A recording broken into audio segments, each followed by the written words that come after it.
Doctor Sarvepalli Radhakrishna जन्म दिवस को गुरु दिवस रूपे पालन करा जाउछि। आज जदि समाज को देखिबा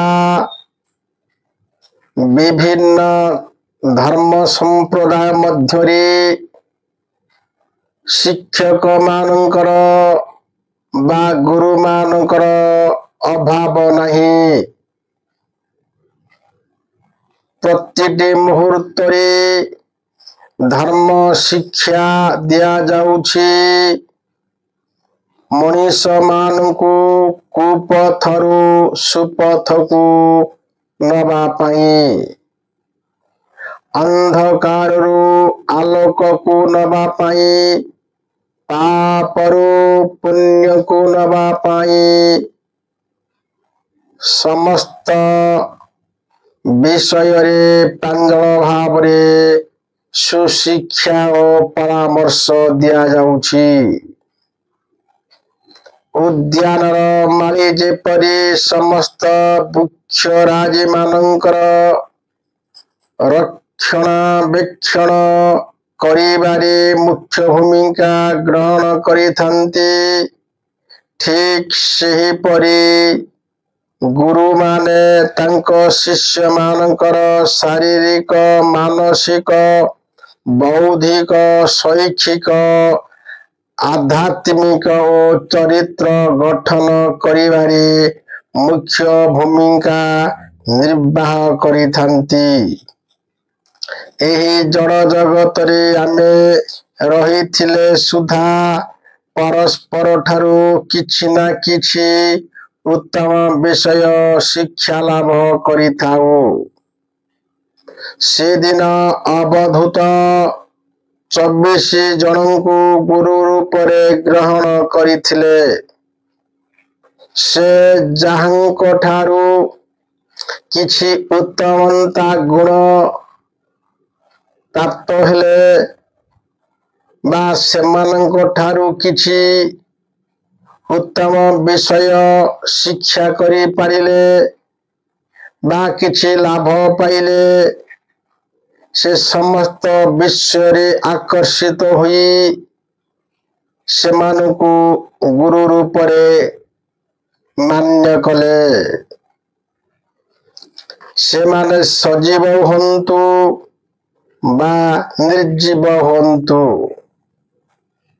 जे जहा ठारू उपकार पाई थाए ताकु से गुरु रूप रे मान्य भी करिथांती। महान चक्रवर्ती सम्राट अशोक दिने गुरुंकर साक्षात लाभ करी तांको जीवन को बदलाई देथिले। से चंडाशोकरु धर्माशोकरे परिणत होइथिले। नानक कबीर आदि शंकराचार्य महावीर जैन महामानव गौतम बुद्ध रामानंद संत कवि भीम भोई विवेकानंद राम कृष्ण वल्लभाचार्य प्रमुख विभिन्न व्यक्ति माने विभिन्न व्यक्ति को गुरु रूप रे ग्रहण करिथिले।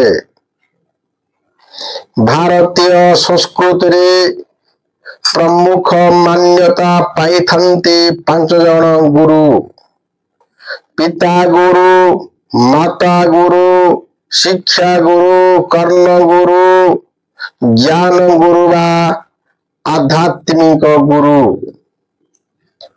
एपरि लेखा जाए ओम अखंड मंडलाकारं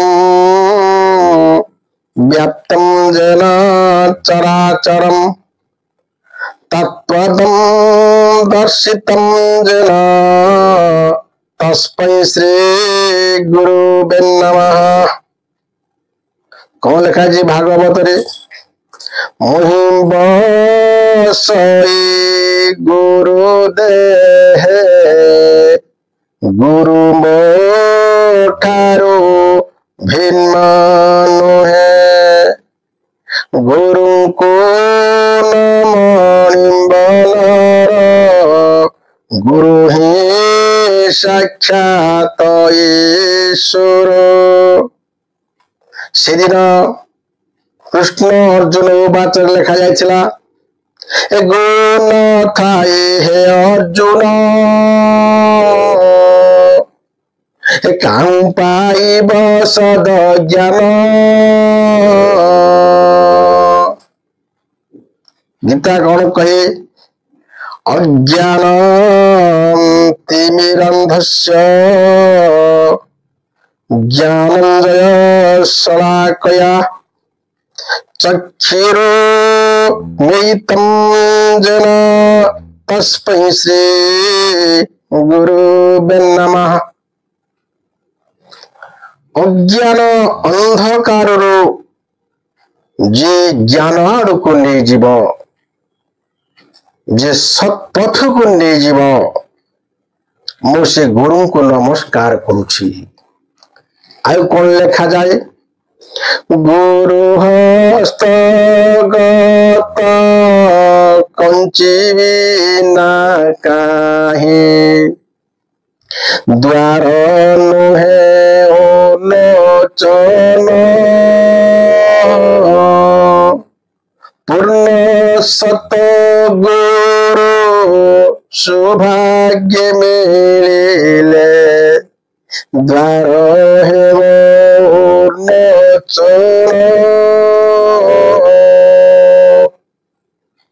आमर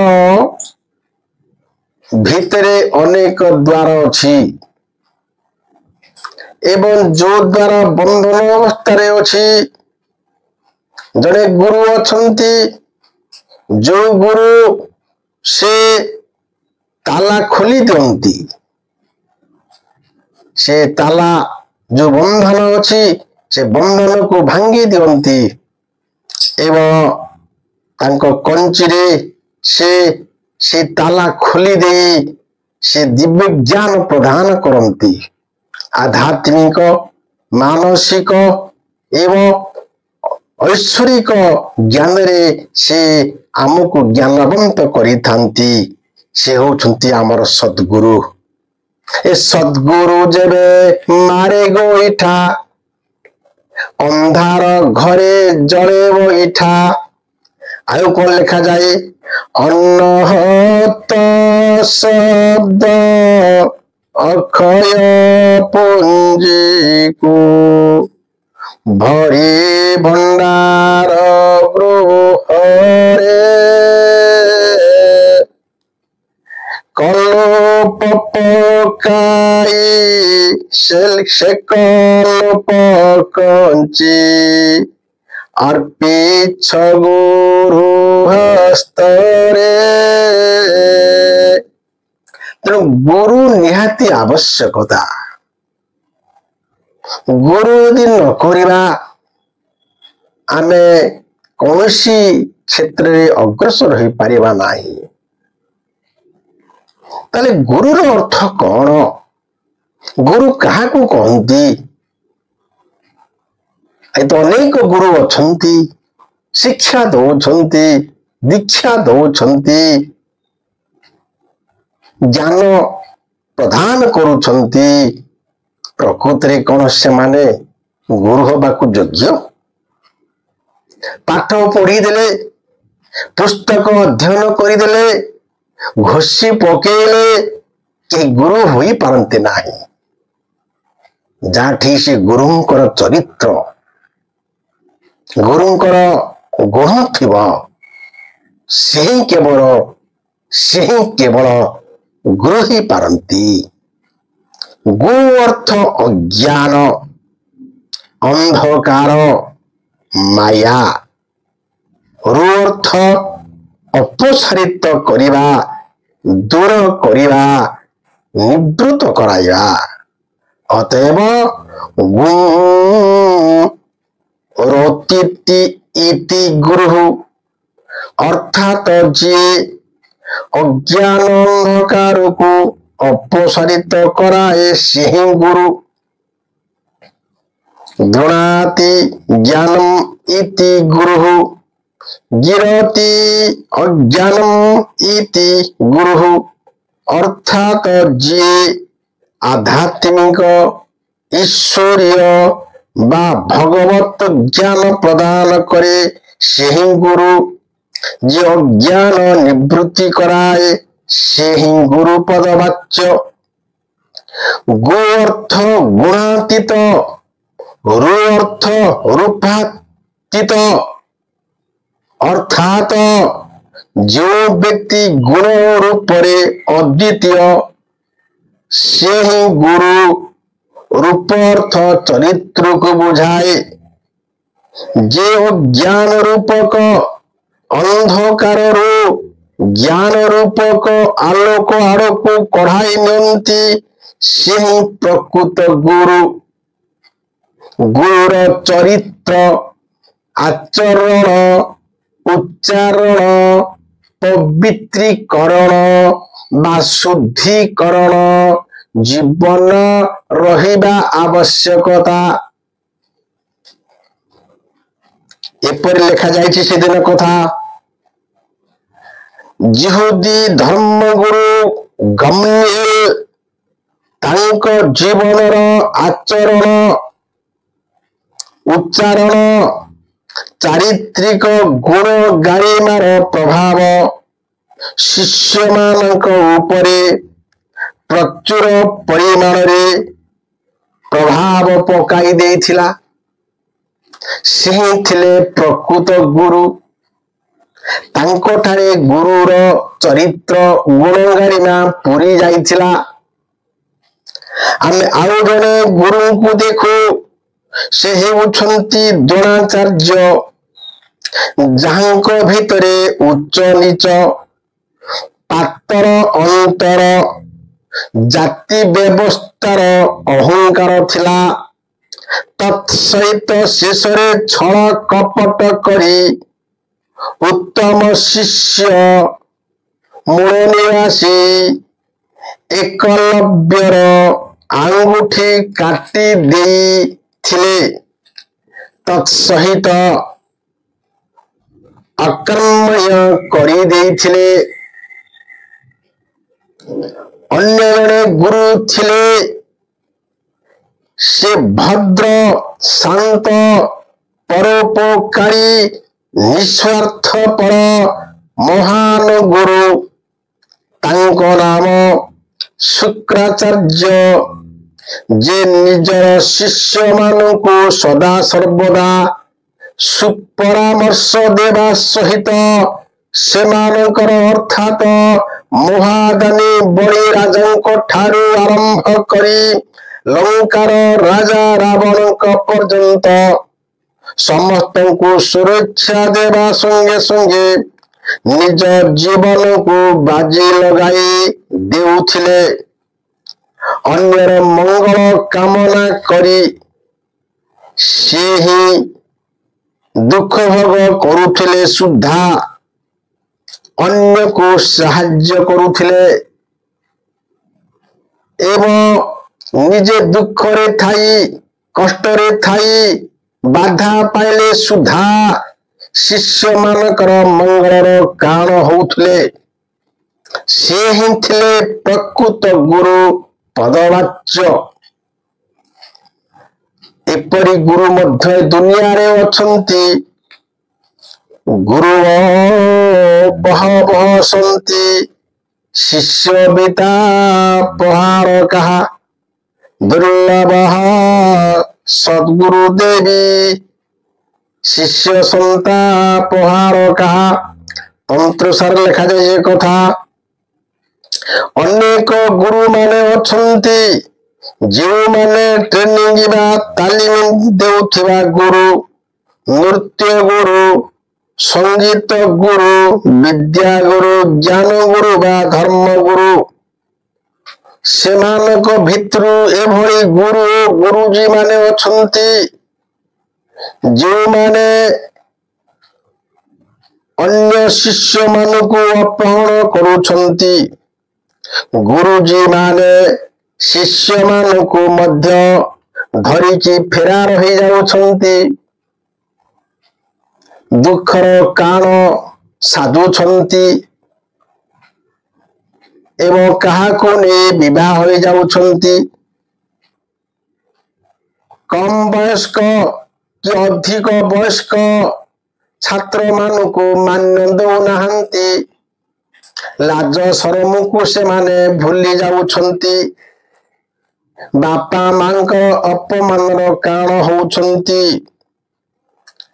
କେତେକ ଧର୍ମଗୁରୁ ମାନେ ଶିକ୍ଷକ ମାନେ ଅଛନ୍ତି ଜମି ହଡପ, ଅର୍ଥ ହଡପ, ନାରୀ ତଥା ଝିଅ ବୋହୂ ମାନଙ୍କୁ ଅପହରଣ କରିବା ସହିତ ଧର୍ଷଣ, ଗର୍ଭବତୀ କରିବାର ଦେଖାଯାଉଛି।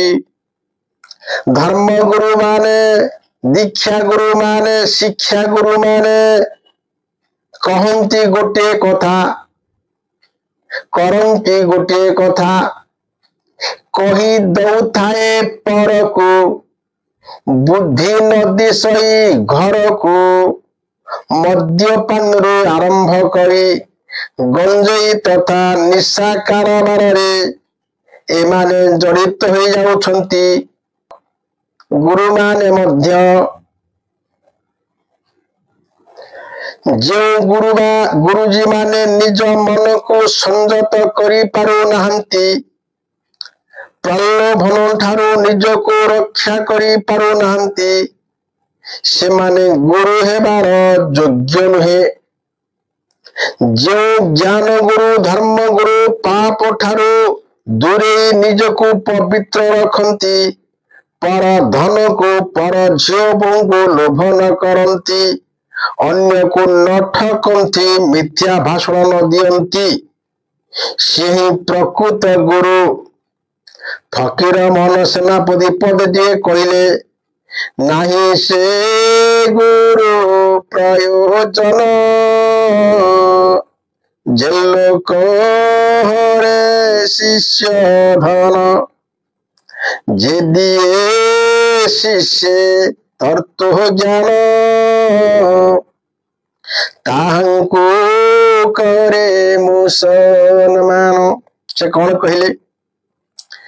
ଯେଉଁ ଗୁରୁ ଅନ୍ୟକୁ ଠକେ ନାହିଁ, ପର ସମ୍ପତ୍ତି କି ଅପହରଣ କରେ ନାହିଁ, ପର ନାରୀକୁ ସମ୍ମାନ ଦିଏ